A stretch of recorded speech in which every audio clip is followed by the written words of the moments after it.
যারা সোশ্যাল মিডিয়ায় রয়েছেন, ফেসবুক, ইনস্টাগ্রাম, হোয়াটসঅ্যাপ ইত্যাদি চালান, তারা প্রায় সবাই দেখেছেন যে একজন আইসক্রিম বিক্রেতা কিছুদিন আগে ডান্স করে করে আইসক্রিম বিক্রি করছিল। দেখেননি? যারা সোশ্যাল মিডিয়া আছেন নিশ্চিত ওরা দেখেছেন। তো ডান্স করে করে আইসক্রিম বিক্রি করছিল ওই একটা হাতে লাঠি নিয়ে। তো তার দোকানে গিয়ে আইসক্রিম কিনতে গেলে বৈশিষ্ট্য এই, সে যেমন করে মিউজিক বাজাবে আপনাকে নাচতে হবে, নেচে নেচে তারপরে আপনি আইসক্রিম নিতে পারবেন তার কাছ থেকে। এটা কিছুদিন আগের এক ভাইরাল দৃশ্য। সেই লোকের বাড়ি হচ্ছে তুরস্ক। তিনি এখন সোশ্যাল মিডিয়ায় দেখা যাচ্ছে তিনি মনমরা হয়ে বসে আছেন। মাত্র ৪৫ সেকেন্ড আল্লাহ সুবহানাহু ওয়া তাআলা তুরস্ককে একটু নাড়িয়ে দিয়েছে। সেই লোকের আনন্দ, সেই লোকের খুশি, সেই লোকের ডান্স মুহূর্তের মধ্যে মিশে বিলীন হয়ে গেছে। মনমরা হয়ে বসে আছে, হায় আল্লাহ আমি করলাম কি। বড় বড় বিল্ডিংগুলো সব শেষ হয়ে গেছে। ১ নম্বর দৃষ্টান্ত। ২, তুরস্কের একজন ব্যক্তি বলছেন, আমি অমুকের বাড়িতে থাকতাম ভাড়া, আমাকে বলা হলো ভাড়া জিনিসের দাম পাতি বেড়েছে, অতএব ভাড়া এই ছিল, এই দিতে হবে। ১,০০০ ছিল, ১৫০০ দিতে হবে, কথার কথা। তো সেই লোকটা তাকে অনুরোধ করলো, আমার কাছে কোনো টাকা নাই, ইনকামও তেমন নাই, এখন আপনি ভাড়াটা বাড়িয়েন না, আমি কিছুদিন পর আপনি ভাড়াটা বাড়িয়েন। কিন্তু বাড়ির মালিক আমাকে বাড়ি থেকে বের করে দিল। ৩ থেকে ৪ ঘন্টা পর তুরস্কে ভূমিকম্প হলো। আমি যখন রাস্তায় চলছিলাম দেখছিলাম বড় বড় বিল্ডিংগুলা ধসে পড়ছে। আমি রাস্তায় চলতে চলতে একটা প্রান্তে দাঁড়িয়ে পড়লাম। তুরস্কের সরকার খুব তাড়াতাড়ি রিলিফ ফান্ড থেকে একটা তাঁবুর ব্যবস্থা করে দিল। একটা তাঁবুর মধ্যে বেশ কিছু মানুষ আপাতত থাকুক, যাদের ঘর বাড়ি শেষ হয়ে গেছে। তো আমি একটা তাঁবুর মধ্যে আশ্রয় নিলাম। আশ্রয় নেওয়ার পর আমি ঢুকে দেখছি সেই তাঁবুর মধ্যে ওই বাড়ির মালিকও ছিল। কথা বলছেন আমার?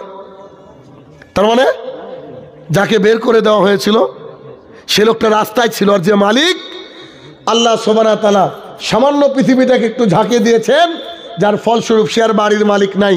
বলছে আমি আর আমার বাড়ির মালিক দুজনে এখন তাঁবুর তলে, আমারও কিছু নাই, তারও কিছু নাই, বরং আমার কাছে কাঁথা কম্বল বালিশ আছে, তার কাছে তাও নাই। এইরকম ভাবে যে কোনো মুহূর্তে আমাদের কাছে জলজলা, ভূমিকম্প আসতে পারে কি পারে না? আসতে পারে। তো ভূমিকম্প আসলে আমরা বলতে পারবো না যে you have to wait right now, তোকে একটু দাঁড়াতে হবে, তুই দাঁড়াতো, আমি রেডি হয়ে নিই, তারপরে আস্তাগফিরুল্লাহ পড়ে নিই, তারপরে ভূমিকম্প হোক। এটা হবে কি? হবে না। তাহলে আমাদেরকে নিশ্চিতভাবে একেবারে সব সময় সদা প্রস্তুত থাকতে হবে যে আমরা আমাদের মালিকের কাছে ফিরে যাব, এবং ফিরে যাওয়ার আগ পর্যন্ত মালাকুল মউত যখন আমার কাছে আসবে, আমার যেন ভেতরে আফসোস না থাকে, হায় আমি এটা করতে পারলাম না, এই শব্দটা যেন আমাদের মধ্যে না থাকে। এর জন্য আমাদেরকে প্রস্তুতি নিতে হবে। আর এই প্রস্তুতি নেওয়ার যে মাধ্যম তা হচ্ছে ১, জুমার খুতবা, ২, ঘরোয়া আলোচনা, ৩, এরকম জলসার মাহফিল। এখান থেকে মানুষ দিন ধর্মকে শিখবে এবং জানবে। আল্লাহ সুবহানাহু ওয়া তাআলা কোরআনুল কারীমের বহু জায়গায় জান্নাতের বর্ণনা করেছেন। রাসূলুল্লাহ সাল্লাল্লাহু আলাইহি সাল্লাম তিনি জান্নাতের বর্ণনা করতে গিয়ে এক পর্যায়ে বলছেন, আল্লাহ সুবহানাহু ওয়া তাআলা বলেছেন, আমি আমার বান্দার জন্য যে জান্নাতকে প্রস্তুত করে রেখেছি, সেই জান্নাত পৃথিবীর কোনো চোখ দেখতে পায়নি। অথচ মানুষ কাশ্মীর দেখেছে, কন্যাকুমারী দেখেছে, প্লেনে উঠে নিচটা দেখেছে, আকাশের মেঘ দেখেছে, মনে হয়েছে যেন জান্নাতের মতো। রাসূলুল্লাহ সাল্লাল্লাহু আলাইহি সাল্লাম বলছেন, আল্লাহ তাআলা এত সুন্দর জান্নাতকে প্রস্তুত করে রেখেছেন, ওই জান্নাত কোনো চোখ দেখেনি পৃথিবীর, কোনো কান শুনতে পারেনি, কোনো অন্তর কল্পনা করতে পারে না। এত সুন্দর জান্নাত আল্লাহ সুবহানাহু ওয়া তাআলা তৈরি করে রেখেছেন। অন্তর কল্পনা করে কত কি লিখে, কত কি মানুষ বানিয়ে দেয়। রাসূলুল্লাহ সাল্লাল্লাহু আলাইহি ওয়াসাল্লাম বলছেন, আমার আল্লাহ তাআলা এমন এক জান্নাতকে বানিয়ে রেখেছে, যেই জান্নাতের দৃশ্য পৃথিবীর কোনো চোখ দেখতে পায়নি, কান শুনতে পায়নি, অন্তর কল্পনা করতে পারেনি। কিন্তু আল্লাহ সুবহানাহু ওয়া তাআলা এক আয়াতে বলছেন, সূরা মুলকের মধ্যে আল্লাহ তাআলা বলছেন, অধিকাংশ মানুষই আল্লাহ তাআলার নাশুকরি করে, আল্লাহ তাআলার নাফরমানি করে, আল্লাহ তাআলার নাশুকরি করে অধিকাংশ মানুষ। তার বাস্তব প্রমাণ আপনি আমি সবাই। আপনি আমি নিশ্চয় দেখেছি একটা লোকের চোখ নাই, দেখেছি না এই দৃশ্য? অন্ধ দেখেছি কিনা? এই এলাকায় আছে কোনো ব্যক্তি অন্ধ? আছে? আচ্ছা, তো যে লোকের চোখ নাই তার তো কিছুই নাই, ঠিক না? কিন্তু আল্লাহ তাআলা তাকে চোখ দেয়নি। আর আল্লাহ তাআলা আমাদের এখানে যারা উপস্থিত রয়েছি, আল্লাহ তাআলা সবাইকে চোখ দিয়েছে। বলেন তো, আপনার বয়স 30, আপনার বয়স 15, আপনার বয়স 18, আপনার বয়স 60, আপনার বয়স 80, আপনার বয়স 90, আপনি 60, 70, 80, 90 বছরে একদিনকে আল্লাহ তাআলাকে এই বলে শুকরিয়া আদায় করেছেন, আল্লাহ অমুককে তুমি চোখটা দাওনি, আমাকে সুন্দর সুস্থ দুটো চোখ দিয়েছো, আলহামদুলিল্লাহ। এ বাক্য বলেছেন কি? দেখেন আপনার অ্যাকাউন্টে নাই। ঠিক বলছে না? রেল স্টেশনের পাশে গিয়ে দেখছেন এমন মানুষ যার দুটো পাই নাই, তার দুটো পা নাই দেখে আপনার মনের মধ্যে এমন কি কল্পনা হয়নি?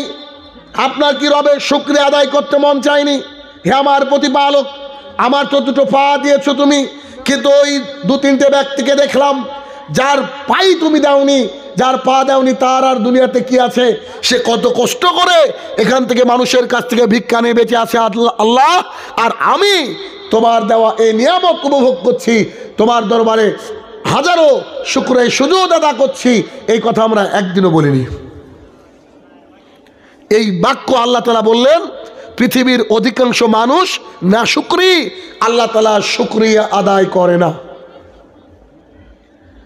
যে পাপের কারণে জাহান্নাম আলোচনার বিষয়। এবার আমাদেরকে জানতে হবে কোন কোন পাপের কারণে জাহান্নাম হবে। এটাকে জেনে আমাদের জীবনটাকে সেটেল করতে হবে, সঠিক করতে হবে। এক এক করে আপনাকে বলার চেষ্টা করি। এক, কোন ব্যক্তি যদি শিরক করে,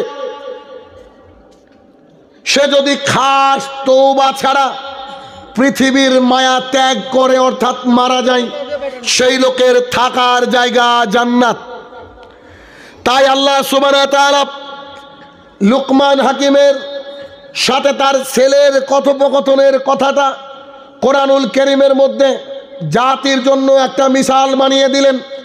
আল্লাহ সুবহানাহু ওয়া তাআলা বলছেন, লুকমান তার ছেলেকে বলছে, ইয়া বুনাইয়া, ও আমার কলিজার টুকরা, ও আমার আদরের ধন, ও আমার কলিজার টুকরা, লা তুশরিক বিল্লাহ, তুমি আল্লাহর সাথে শিরক করো না।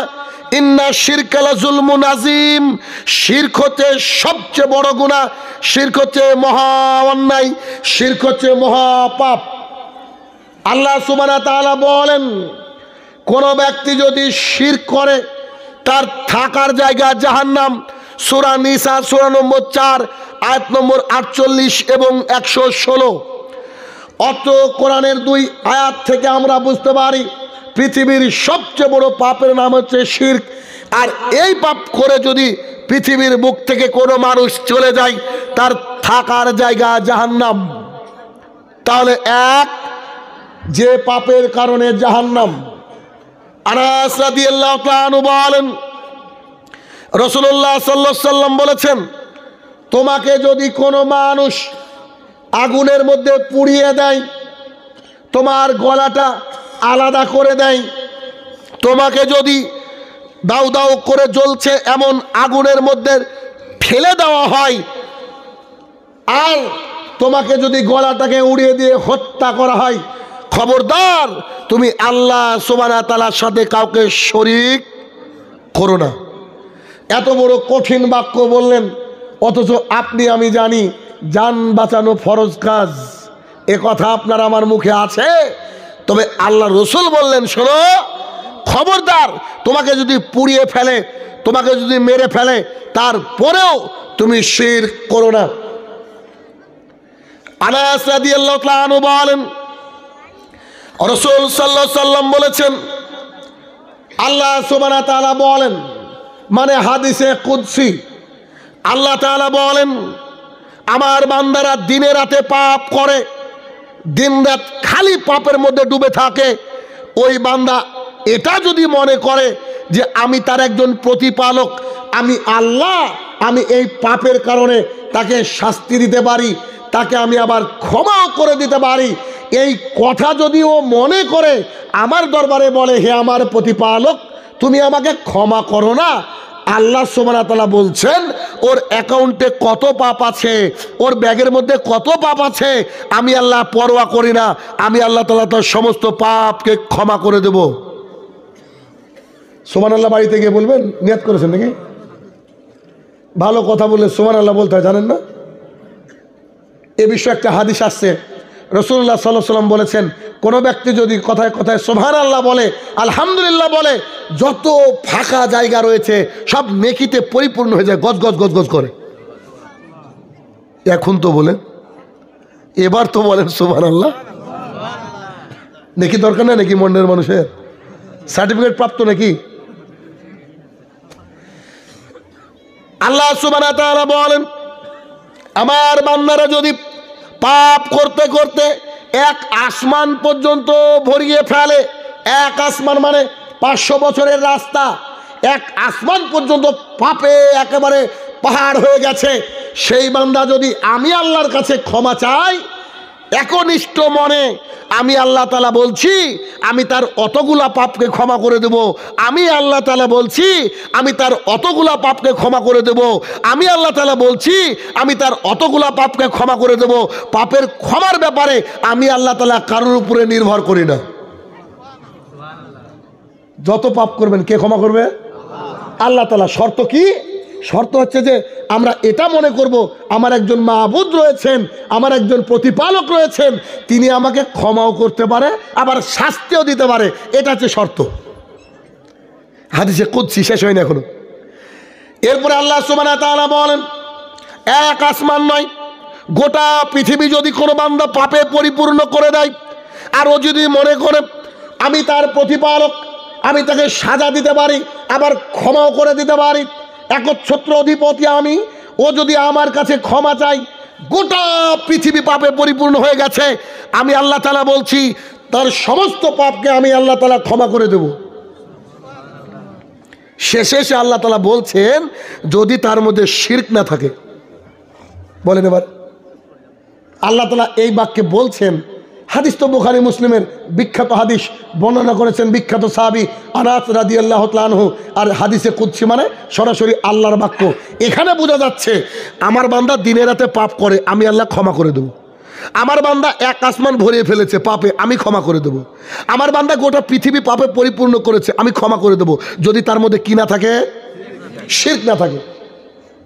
যদি তার মধ্যে শিরক না থাকে, আমি আল্লাহ তাআলা তোমাদেরকে কথা দিচ্ছি আমি ক্ষমা করে দেব। তাহলে আল্লাহ তাআলা শিরক ব্যতীত সমস্ত পাপকে ক্ষমা করবেন, এখানে বোঝা যাচ্ছে, তাই তো?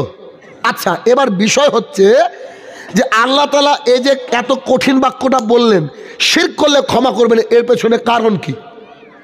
এর পেছনে কারণ হচ্ছে যে আল্লাহ সুবহানাহু ওয়া তাআলা যা করতে পারে, পৃথিবীর কোনো কেউ কোনো বস্তু তাই করতে পারে, এটা ভাবলে কি আল্লাহর রাগ হবে না?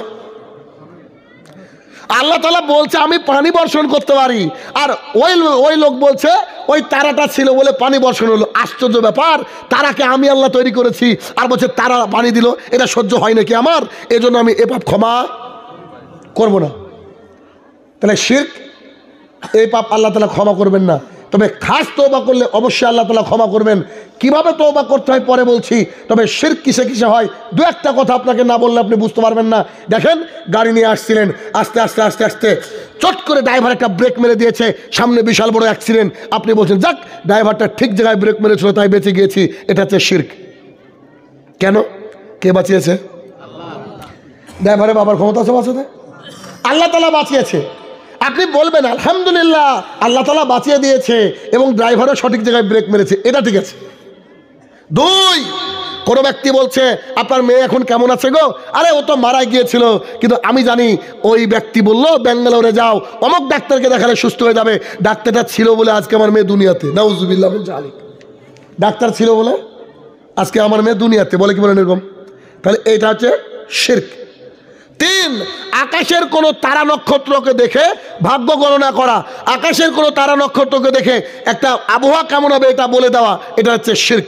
হাতে অষ্টাধাতুর আংটি পরা শিরক, বালা পরা শিরক। হুজুরকে দেখবেন মাগরিবের সময় একটা মেয়ে ছেলে করে করে দাঁড়িয়ে আছে আর হাতে একটা কার তাগা, কি বলেন ওটাকে আপনারা, এরকম কালো ধাগা গলায় বাঁধে। তো দেখবেন হুজুর বেরিয়ে আসছে, মেয়েটা দাঁড়িয়ে আছে, তো বলছে হুজুর আমার ছেলে খালি কেঁদে কেঁদে উঠে রাত্রিবেলায়, সারা রাত যে কাঁদে ছেলেটা, বা দুধ খেতে গিয়ে কাঁদে, এই সেই করে, একটু ব্যবস্থা করে দেন না। তো হুজুর করে কি, এভাবে ওই তাগাটাকে নেয় আর একটা গিট মারে, গিরে মারে, গিরে বুঝুন তো, গিরে মারে আর ওখানে ফু মারে, এবার টাইট করে বেঁধে দেয়, মানে আয়াতুল কুরসিকে বেঁধে দিয়েছে হুজুর। কত বড় ক্ষমতা! আবার বলছে সূরা ফাতিহাকে গিট মেরে দিয়েছে। তবে এই যে আয়াতুল কুরসি পড়লো নাকি সূরা ফাতিহা, এটা বুঝতে পারবে না, হুজুরের ফুটা শুনতে পাবেন খালি, এও বাটপারি। কেন বলছে যে ছেলে কাঁদে, হুজুর এটা বলতে পারে না? আরে ছেলে কাঁদে মানে কাঁদবে কেন? আপনি বাড়িতে নিয়ে যান, সকাল সন্ধ্যা কুলনাস ফালাক পড়ে ফু দেন, ব্যাস। কুলনাস ফালাক পড়েন, সূরা বাকারার 255 নম্বর আয়াত পড়েন, আয়াতুল কুরসি। আর যদি তাও না হয়, সূরা বাকারা বাড়িতে তেলাওয়াত করেন অথবা চালিয়ে দেন, জিনভূত কিছু বাড়িতে থাকবে না, একবারে নিশ্চিত থাকবে না। তো হুজুর এটা বলে না কেন? ব্যবসা বন্ধ হয়ে যাবে। এরপরে তাবিজ দেয় হুজুরে নাকি হিন্দু মানুষে? হুজুরে দেয়। রাসূলুল্লাহ সাল্লাল্লাহু আলাইহি সাল্লামের কাছে 10 জন লোক আসলো, প্রখ্যাত হাদিস বহুবার শুনেছেন।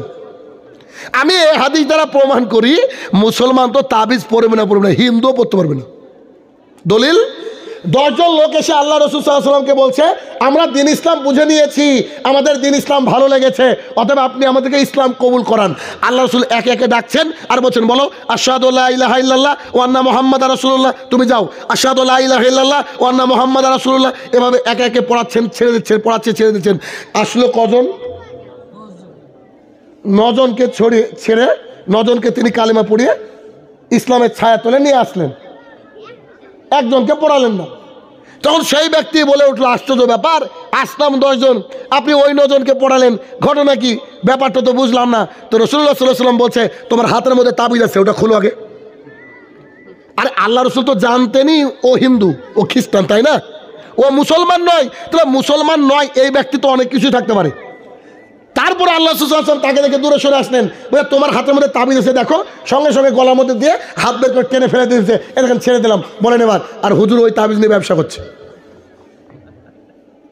কোন রকমের কোন তাবিজ আমাদের কোনো ভাগ্যকে পরিবর্তন করতে পারে না, নিশ্চিতভাবে পারে না। যদি তাবিজ ঠিকঠাক কাজ করতো, শাহিনুর রহমানের কবে বক্তৃতা দিয়ে শেষ হয়ে যেত। তাবিজ আলা হুজুরকে আজকে থেকে ধুচ্ছি নাকি আমি, দিন রাত সাবান সার্ফ সোডা যা পাই তাই দিয়ে দুই তাবিজ আলা হুজুরকে। তো আমাকে এমন তাবিজ মারতো, তা আমার তো আউট, মার্কেট আউট।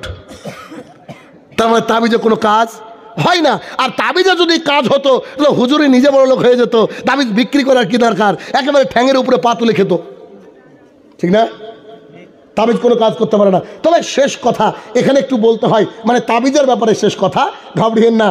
এইখানে শেষ কথা এইটা, হুজুর কিন্তু আপনাকে আবার এভাবে বলবে কে বলেছে রে তাবিজ শিরক। আরে মুসনাদে আহমদে এটা আছে হাদিস, 2 নম্বর মুসনাদে আহমদ 4 নম্বর খণ্ড 256 নম্বর পৃষ্ঠায় লেখা আছে মান আল্লাকা তামিমা ফাকাদ আশরাকা, কোনো ব্যক্তি তামিমা ঝুলালো সে ব্যক্তি শিরক করলো। তামিমা আর তাবিজ আলাদা, বুঝতে পারেননি? পায়খানা আর গু এ দুটো এক না, এটা ভিন্ন। তো তামিমার তাবিজ আলাদা, কত বড় মিথ্যাবাদী এটাকে আলাদা করেছে। এরপরে হুজুর আপনাকে বলবে শোনো, তাবিজ হচ্ছে গাছগাছরা কোনো কিছু পুড়ে দেওয়া, আর তামিমা হচ্ছে কোরআন থেকে কোরআনের আয়াত লিখে দেওয়া। আচ্ছা ছোট মন্ডের মানুষ তো বহু মানুষ এখানে আমার সামনে আসেন, আচ্ছা বলেন তো কোরআন নিয়ে বাথরুমে কে কে যাবেন? কোন সুস্থ মস্তিষ্কের মানুষ যাবে কি? আরে মুসলমান তো যাবে না আমি নিশ্চিত, এটা হিন্দুও যাবে না। কেন? ও সম্মান করে কোরআনকে, ঠিক না? তো হুজুর যে আয়াতুল কুরসি লিখে দিল, আর আয়াতুল কুরসি নিয়ে নগদ আপনি বাথরুমে ঢুকলেন, কোরআনের কি অপমান হলো না? এবার ও আপনাকে বলবে, জনাব আপনার যে আলেম বলেছে তার কি অসুখ হয় না, সে কি ওষুধ খায় না? তো আপনার উত্তর অ্যান্টিবায়োটিক এটা। তাকে বলবেন, জি আমাদের যিনি কথা বলেছেন বা যার কাছ থেকে জেনেছি তাবিজ শিরক, এটা সত্য কথা, তাবিজ শিরক। তবে ওনার নাকি অসুখ হলে ওষুধ খায়, তবে ওষুধ গলায় ঝুলায় না। কথা মনে বোঝা আসছে না? প্রেসক্রিপশন কি গলায় ঝুলিয়ে রাখে নাকি? ওষুধের প্যারাসিটামল এক পাতা দেন তো 33 টাকা দাম, তো প্যারাসিটামল এখানে ঝুলিয়ে রেখেছে, অসুখ কমবে না। অতএব তাবিজকে পরিহার করতে হবে। তাবিজ দিয়ে যদি ভাগ্য পরিবর্তন হতো, তো তাবিজওয়ালারা কোটিপতি হয়ে যেত, তাবিজ বিক্রি করার লোক থাকতো না। তাবিজ হচ্ছে শিরক। মাজারে গিয়ে কোনো কিছু জবাই করা, মাজারে গিয়ে চাদর চড়ানো শিরক।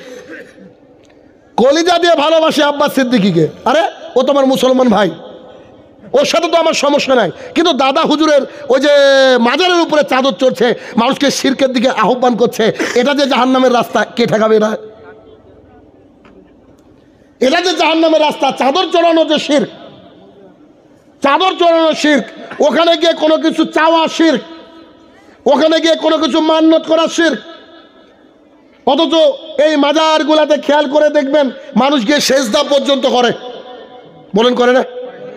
মানুষের বিবেক, সেন্সিটিভ একটা বিবেককে নিয়ে জাতির সামনে মানুষ খেলাধুলা করে, তার আগে মুশরিক বানিয়ে নিচ্ছে, বলছে এখানে অমুক বাবার মাজার। মাজারে শুয়ে থাকা ব্যক্তিটা যদি পৃথিবীর কারো কোনো উপকার করতে পারত, তাহলে দাদা হুজুরের মাজারের পাশে ভিখারিগুলা থালা নিয়ে বসে থাকতো না। বিবেককে খুলে কথা শুনতে হবে। আমি একজন মানুষ, আমার বয়স 36 শুরু হলো, আমি বলছি এই গ্লাসের পানি যদি কেউ পান করে একেবারে 18 বছর হয়ে যাবে। আপনার মনে মনে প্রশ্ন, শালা তুমি কেন 36? বলেন, যদি 18 হবা, এটা খেলে 18 হয়তো তুমি আগে খাও, 18 হও। তুমি এমন ওষুধ বিক্রি করছো, তোমার ভিতরে ইউটিলাইজ করতে পারো নি, আর তুমি বলছো হলো মানে? মাজারওয়ালা যদি দিনদার হতো, মাজারওয়ালা যদি ভালো বুঝতো, মাজারের যে ব্যক্তি শুয়ে আছে, যদিও মাজার কথাটা বলাই শিরক, কবরে যে ব্যক্তি শুয়ে আছে ওর যদি ক্ষমতা থাকতো, তাহলে বাইরের ভিখারিগুলোকে একদিনে কোটিপতি করে দিত না? কথা বুঝছেন না আমার? একদিনে কোটিপতি করে দিত। তো ওরা কেন চাই? মাজারের বাইরে বসে ওরা কেন চায় বলেন? তাহলে মাজারমুখী হচ্ছে শিরক। হাদিস সহিহ বুখারী, হাদিস নম্বর 1118, রাসূলুল্লাহ সাল্লাল্লাহু আলাইহি ওয়াসাল্লাম বলছেন, লা তুসাদ্দিরু ইল্লা লা সালাসা মাসাজিদ, খবরদার নেকির উদ্দেশ্যে 3টে জায়গা ছাড়া যেও না। টঙ্গীতে 1 কোটি মানুষ হোক না কেন, যদি সারা জীবন এভাবে বয়ান করে আর এখানে আসলে হজ হয় এই কথা বলে, সারা জীবন তারা শিরকের উপরে আছে। এক, রাসূলুল্লাহ সাল্লাল্লাহু আলাইহি ওয়াসাল্লাম বলছেন 3টে মসজিদ ছাড়া অন্য কোথাও যেও না। এক হচ্ছে বাইতুল মুকাদ্দাস জেরুজালেম, 2 কাবা, তিনি প্রথমে কাবা বলেছেন, তারপরে বলছেন বাইতুল মুকাদ্দাস, 3 মসজিদুল আনায়ানি নবমী, আমার মসজিদ মসজিদুল নবমী। এই 3টি মসজিদ ছাড়া নেকির উদ্দেশ্যে কেউ যদি কোথাও যায়, সে ব্যক্তি, বুঝতে পেরেছেন? তাহলে আপনি গিয়ে বলছেন যে ফুরফুরা দরবার শরীফে ওরস হয়। আমি দেখলাম এক জায়গায় লেখা আছে ভারতের দ্বিতীয় পবিত্র কি কি কি কি একটা জায়গা লেখা ছিল, মানে দ্বিতীয় পবিত্র ধর্মস্থল, এরকম কিছু একটা লেখা ছিল, যে ওখানে গিয়ে মানুষ আশা করে যে আমরা তো গরিব মানুষ, আমাদের তো এদিক ওদিকে হয় না, তো এখানে গেলে একটা বাবা আশা পূরণ হবে। আরে বাবা, তুমি চলে গিয়েছো 200-300 কিলোমিটার পার করে, হাজি আলিতে গিয়েছো, আদিনাতে গিয়েছো, ফুরফুরায় গিয়েছো, অমুক বাবার দরবারে গিয়েছো, আর ফজরে প্রতিদিন মুয়াজ্জিন তোমাকে ডাকে মসজিদে, বেটা তুমি মসজিদে ফজরে যেতে পারো না, আর 300 কিলোমিটার পাড়ি গিয়ে বলছো বাবা আমাকে সন্তান দাও। তোমার চেয়ে মূর্খ পৃথিবীতে কেউ আছে নাকি? আল্লাহ তাআলা কোরআনুল কারীমের মধ্যে বলছে, তোমার যে ঘাড়ের রগ আছে না, ও বান্দা, আরে ও মন্ডের মানুষ, তোমরা শোনো, আমি আল্লাহ তাআলা বলছি, তোমার যে ঘাড়ের রগের কাছে আছে না, ঘাড়ের রগ, ওর চেয়েও নিকটবর্তী আমি। তুমি আমার কাছে চাও, আমি চাইলে তোমাকে দিয়ে দেবো। আল্লাহ আপনার ঘাড়ের রগের নিকটবর্তী, আল্লাহকে ছেড়ে চলে যাচ্ছেন বাবার মাজারে। আশ্চর্য কথা, দেখেন ও মাজারে নিজে হয়তো সাইজ হচ্ছে পাপের কারণে। তাহলে যে পাপের কারণে মানুষ জাহান্নামে যাবে, দিন রাত এই কথাগুলো আমরা বলি, আর আমাদেরকে মানুষ দিন রাত গালিগালাজ করে কেন? এটা যে বিনা পুঁজির ব্যবসা। কি বলবো, বলতে গেলে কষ্ট হবে। আব্বাস সিদ্দিকীর ভাই সাইম সিদ্দিকী নাম শুনেছেন? একটা মাহফিলে বলছে, এটা তো শুনবে নিশ্চিত, বলছে যদি 30,000 টাকা দেন তো আল্লাহর কাছে দোয়া পাঠাবো, আর যদি 30,000 টাকা আপনারা আমাকে কমিটিরা না দেন তো এটাকে কি বলেন আপনারা? না প্যান্ডেলে যে কি বলি না, সামিয়ানা। সামিয়ানা বলছে এমন দোয়া করব সামিয়ানার উপরে দোয়া যাবেই না। কত বড় ক্ষমতা! তাহলে শাহিনুর রহমান আর মুমতাজুল ইসলাম একদিন আল্লাহর কাছে চলে যেত, বুঝতে পারেনি? কথা তো বলেছি, বলছে আমরা কি নবীর বংশধর। আরে কথা বলতে গেলে গালি দেয়, সে বলছে নবীর বংশধর। চিন্তা করা যায়? বলছিলাম আপনাকে মাজার মুখী হতে হবে না, আপনাকে হতে হবে আল্লাহ তাআলার ঘর মসজিদ মুখী। মাজারে 1 টাকা দান করলে আপনার থাকার জায়গা জাহান্নাম। আমি বলে যাচ্ছি, মসজিদে 1 টাকা দান করলে রাসূলুল্লাহ সাল্লাল্লাহু আলাইহি ওয়াসাল্লাম বলছেন আর সাদকাতু বুরহান, দান হচ্ছে দলিল। একটা হাদিসের বিষয়ে যদিও কিছু কিছু মুহাদ্দিস একটু বলেছে, কেউ বলেছে জয়ীফ হতে পারে, তবে উদাহরণটা নেওয়া যেতে পারে। এই হাদিসটা আপনি শুনেছেন, শুনুন। 2 জন ব্যক্তি রাস্তা দিয়ে যাচ্ছিল, আর কয়েকজন ব্যক্তি বলছে বাবার অমুক হবে, বাবার ওরস, এইখানে আপনি দান করে যান, মাজারে টাকা দান করে যান। তখন বলছে একজন ব্যক্তি বলছে, দুজনই বলছে আমাদের কাছে কিছু নাই যে, তো বলছে যে না, এখান থেকে যাওয়া যাবে না। কেন যাওয়া যাবে না? এখান থেকে যদি যান অকল্যাণ হবে, আপনার খারাপ হবে। এখানে যে আসে সে দান করে যায়। তো আমাদের কাছে কিছু নাই যে, একটা মাছিকে মারেন, মেরে দান করেন। কি করেন? মাছি মারেন, দান করেন, মানে ওকে জাহান্নামে ঢুকাবেই। তো মাছি মেরে একজন দিয়ে দিল, আল্লাহ রাসূল সাল্লাল্লাহু আলাইহি ওয়াসাল্লাম বলছেন এই ব্যক্তি জাহান্নামী। আর আরেকজন ব্যক্তিকে বলছে যে দান করেন, তো বলছে যে না, দান তো করা যাবে না, এটা সম্ভব না, আল্লাহ ছাড়া তো আমি অন্য কোথাও দান করব না। তখন সেই ব্যক্তি বলছে আপনাকে হত্যা করা হবে, তো করেন, আমি মাছিও দিব না। তো তার গলাটাকে নামিয়ে দেওয়া হলো। গলাটা নামিয়ে দেওয়া হলো।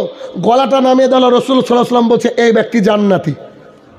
যদি জান্নাত পাওয়া যায় তো মরাই ভালো, পৃথিবী থেকে একদিন তো যেতেই হবে।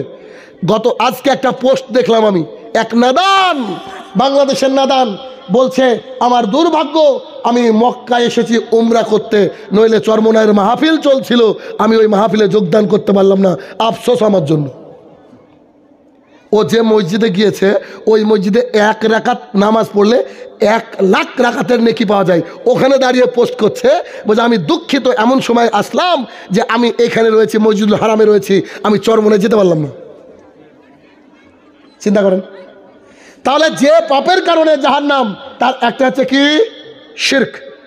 আরও অনেক শিরক আছে, এগুলোকে একটু পড়াশোনা করে নেবেন। পৃথিবীতে অনেক কিছু জানলেন, পড়াশোনা করার দরকার আছে। তবে আরেকটা শিরকের কথা না বললে নয়। দেখবেন আমাদের গ্রাম বাংলায় একটা কথা প্রচলিত আছে যে জোড়া কলা খেলে জোড়া বাচ্চা হয়, আছে।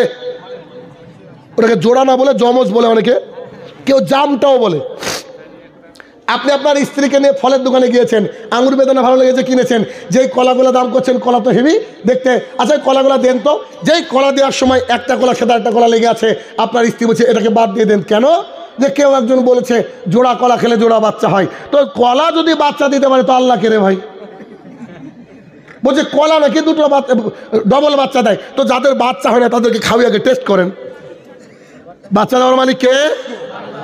আল্লাহ সুবহানাহু ওয়া তাআলা। অতএব আল্লাহ তাআলার সাথে শিরক করলে সেই ব্যক্তির খাস তওবা ছাড়া চলে গেলে থাকার জায়গা জাহান্নাম। এবার এই পর্যায়ে এসে আপনাকে একটা কথা বলি, আপনার হাত দিয়ে শিরক হয়ে গিয়েছে। তাবিজ আপনি কাউকে দিয়েছেন, অথবা তাবিজ নিজে পড়েছেন, অথবা কোনোদিন কোনো মাজারে গিয়ে আদিনাতে গিয়ে একটু চাদর চড়িয়েছেন, বাবার কাছ থেকে চেয়েছেন, কালিয়াচা করে যে ভেতরে কি একটা জায়গা খালতিপুরের ওদিকে, ওই যে ওখানে গিয়ে বাবার কাছ থেকে কিছু চেয়েছেন। এরকম যদি সিচুয়েশন হয়ে থাকে, আল্লাহ তাআলার কাছে কি করে তওবা করবেন? দেখেন রাসূলুল্লাহ সাল্লাল্লাহু আলাইহি ওয়াসাল্লাম বলছেন তোমার যত পাপ হয়েছে সব পাপগুলোকে এক জায়গায় জড়ো করো, মনে মনে জড়ো করতে হবে। আল্লাহ এই করেছি, সেই করেছি, এই আল্লাহকে দিয়ে বলতে হবে এই হচ্ছে আমার পাপ, আমি লজ্জিত, আমি লজ্জিত, খুবই লজ্জিত, আমি এই পাপ করেছি, ছি ছি ছি, আমি জানতাম না। হে আমার প্রতিপালক, আজকে আমি তওবা করছি, আর জীবনে এ পাপ করব না। এই কথা বলার পরে বলতে হবে আস্তাগফিরুল্লাহ আল্লাযী লা ইলাহা ইল্লা হুয়াল হাইয়ুল কাইয়ুম ওয়া আতুবু ইলাইহি।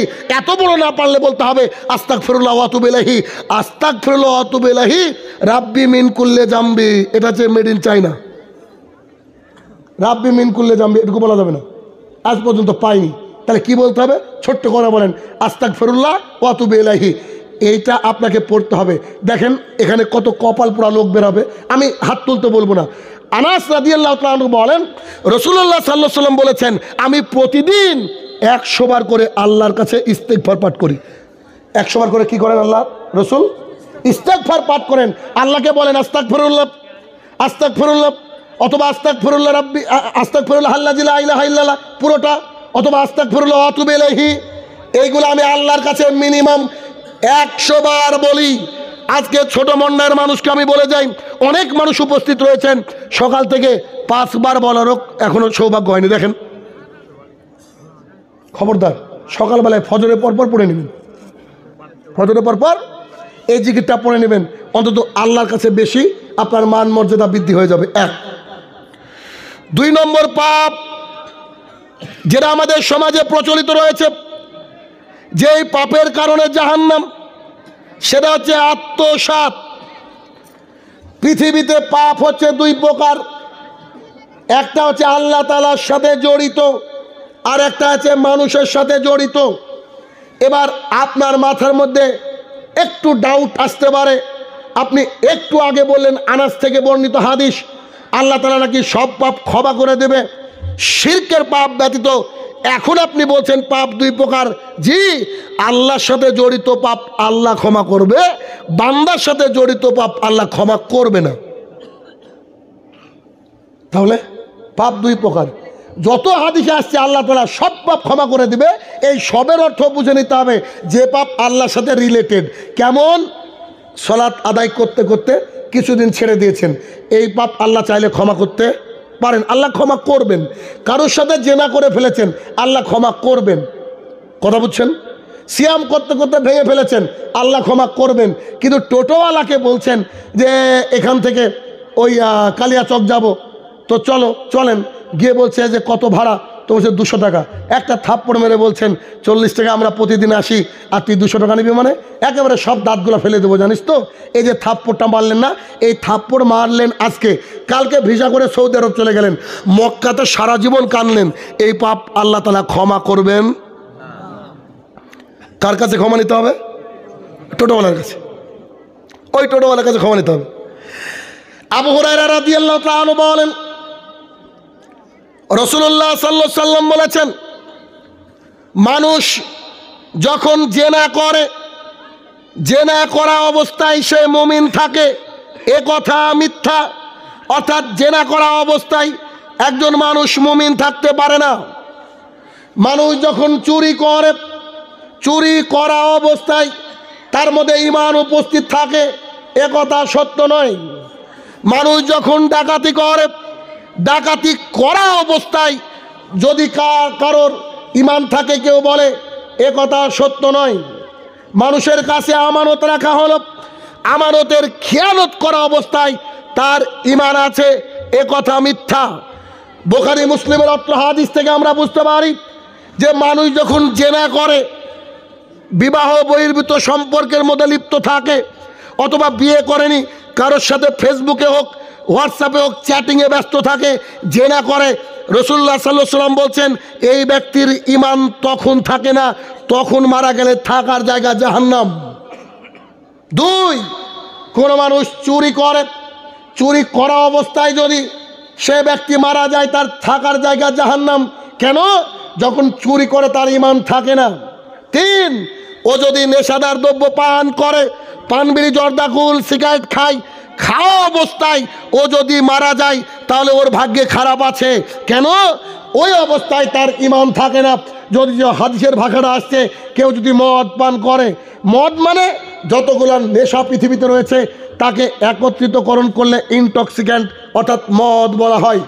অত্র হাদিসে রাসূলুল্লাহ সাল্লাল্লাহু আলাইহি ওয়াসাল্লাম বললেন, কেউ ডাকাতি করে গোপনে অথবা প্রকাশ্যে, ওই ডাকাতি করা অবস্থায় সেই ব্যক্তি ইমানদার থাকতে পারে না।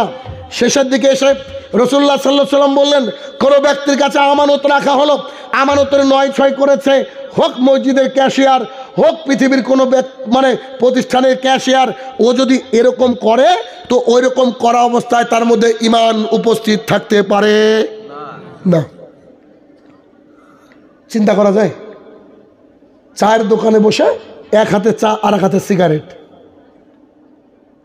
সম্ভ্রান্ত মানুষ,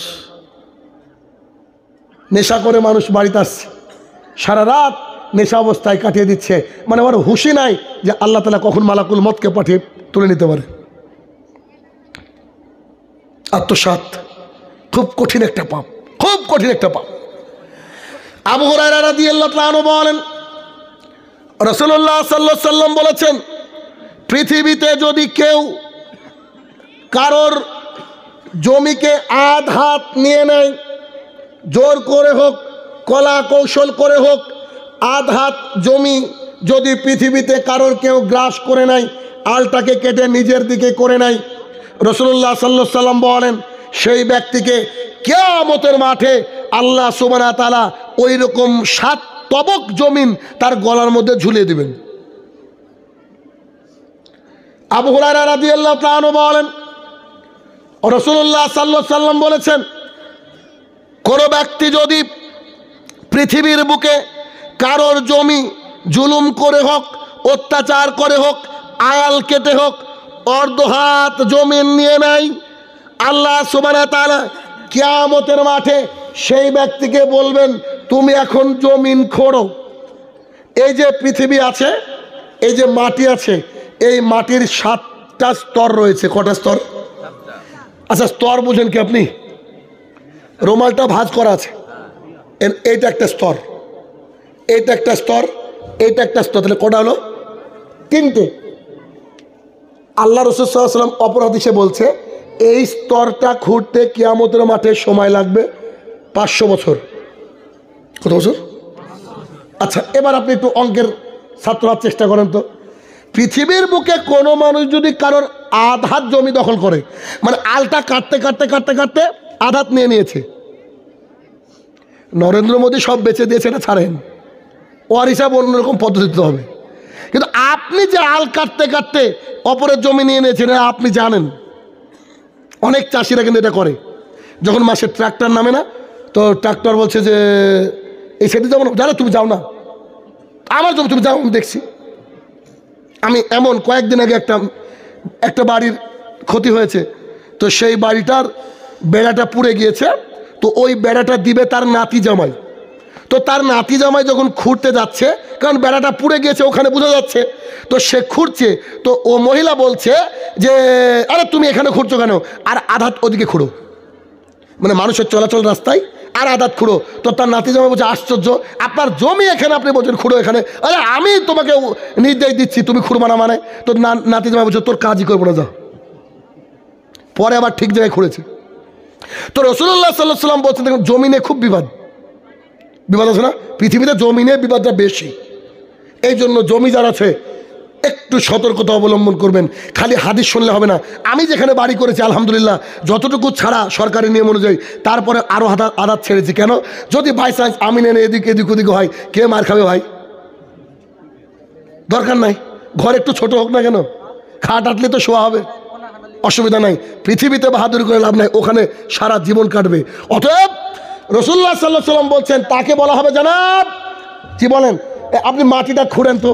তো মাটি খুঁড়তে খুঁড়তে খুঁড়তে খুঁড়তে ওদিকে বিচার চলছে, খুঁড়তে খুঁড়তে খুঁড়তে খুঁড়তে খুঁড়তে 500 বছর পরে গিয়ে দেখছে একটা স্তবক হলো, একটা লেয়ার হলো, লেয়ার, একটা স্তবক।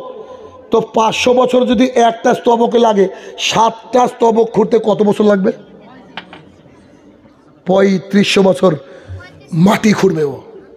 জমি কতটুকু নিয়েছে? 1 বিঘত আধাত। আধাত জমির কারণে 3500 বছর ধরে খুঁড়তে আছে। আরে ভাই, খালি খুঁড়লে তো হতো। এবার রাসূলুল্লাহ সাল্লাল্লাহু আলাইহি ওয়াসাল্লাম বলছেন, আল্লাহ তাআলা ফেরেশতাকে বলবো ওর কাঁধে চাপিয়ে দাও, ওর কাঁধে চাপিয়ে দাও। তো চাপিয়ে দাও, এবার ও ঘুরতে থাকবে যতক্ষণ না বিচার হবে। ভাবলাম যে বিচার আবার কি একদিনের ব্যাপার। রাসূলুল্লাহ সাল্লাল্লাহু আলাইহি ওয়াসাল্লাম বলছেন বিচারের মাঠে একদিন সমান 50,000 বছর। নেন এবার মিনিমাম 50,000 বছর তো ঘুরবেন। সব শেষে যদি বিচার হয় একদিনে, তাহলে পরিস্থিতি কত ঘোলাটে। আব্দুল্লাহ ইবনে আমর রাদিয়াল্লাহু তাআলা আনহু বলেন রাসূলুল্লাহ সাল্লাল্লাহু আলাইহি ওয়াসাল্লাম বলেছেন কিয়ামতের মাঠে আমি এমন মানুষকে দেখতে পাবো যাদের কাঁধের উপরে উট বসে আছে। উট চিৎকার করতে থাকবে, আর সেই ব্যক্তি আমাকে দেখে বলবে আল্লাহ রাসূল সাল্লাল্লাহু আলাইহি সাল্লাম আপনি আজকে আমাকে বাঁচান। আর আমি সেদিন তাকে বলবো আমি যে তোমাকে বাঁচাতে পারবো না, কিয়ামতের মাঠে আমি যে কিছু করতে পারবো না তোমার ব্যাপারে, তা আমি দুনিয়াতে থেকেই বলে গেছিলাম। এরপরে আমি দেখব এমন কিছু মানুষকে দেখা যাবে যাদের কাঁধের উপরে থাকবে ঘোড়া নিজের মতো করে চিৎকার করতে থাকবে, আমাকে দেখে বলবে আল্লাহ রাসূল আমাদেরকে বাঁচান। আমি আল্লাহ রাসূল সাল্লাল্লাহু আলাইহি ওয়াসাল্লাম বলবো আমি তোমার কিয়ামতের মাঠে কোনো উপকার করতে পারবো না, পূর্বে জানিয়ে দেওয়া হয়েছে। রাসূলুল্লাহ সাল্লাল্লাহু আলাইহি ওয়াসাল্লাম বলেন আমি তোমাদেরকে এমন অবস্থায় দেখব তোমার ঘাড়ের উপরে অচেতন বস্তু সোনা চাঁদি ইত্যাদি, সোনা চাঁদি টাকা পয়সা আছে, তারা তাদের মতো করে চিৎকার করবে আর আমাকে দেখে বলবে আল্লাহ রাসূল আমাকে বাঁচান। আমি বলবো আমি যে তোমাকে বাঁচাতে পারবো না, পৃথিবীতে থেকে বলে এসেছি। এমন মানুষকে দেখব যাদের কাঁধের উপরে ছাগল তার মতো করে চিৎকার করতে থাকবে, আমি তাদেরকে দেখা মাত্রই তারা আমাকে বলবে আল্লাহ রাসূল আপনি আজকে আমাদেরকে বাঁচান। আমি সেদিন বলবো জনাব আমি যে আপনাকে বাঁচাতে পারবো না এই পাপের ব্যাপারে তো পৃথিবীতে থাকতে বলে গেছিলাম। আচ্ছা পৃথিবীতে থাকতে আল্লাহ রাসূল বলে গিয়েছিলেন মানে এই যে হাদিস বললাম না আপনি জেনে গেলেন, কথা বলছেন না? এই যে হাদিস বললাম আপনি জেনে গেলেন। এবার আপনাদের মাথায় কেন প্রশ্ন আসে না? আমার তো আসে। এখন আমার চিন্তা একটা পঞ্চায়েতের প্রধান যদি 5 বছর লাইনে থাকে, 5 বছর চেয়ারে বসে, তো ও যে পরিমাণে গমের বীজ চুরি করে, একটা আইসিডিএস এর কর্মী, আইসিডিএস বুঝেন কি, খিচুড়ি রান্না করা স্কুল, তো আইসিডিএস এর কর্মীর বাড়িতে ইন্সপেকশন করে দেখবেন মানে তার বাড়িতে কোনো মুরগি নাই কিন্তু ডিমের অভাব নেই। তো যদি 10 বছর চাকরি করে ক লাখ ডিম তার বাড়িতে থাকবে, মসুরির ডাল নেই ছেড়ে দিলাম, ভালো তেল বাদই থাকলো। তো আমার মাথার মধ্যে চিন্তা আসলো এই হাদিস যে আল্লাহ রাসূল বললেন যে মানুষের কাঁধের উপরে ঘোড়া থাকবে, মানুষের কাঁধের উপর তাহলে হাতিও থাকবে, কেউ যদি হাতি চুরি করে। এখন আমার আবার আরো একটু কঠিন সমস্যা হয়ে গেল, আমাদের দেশের মেম্বাররা তো পায়খানাও চুরি করে খায়।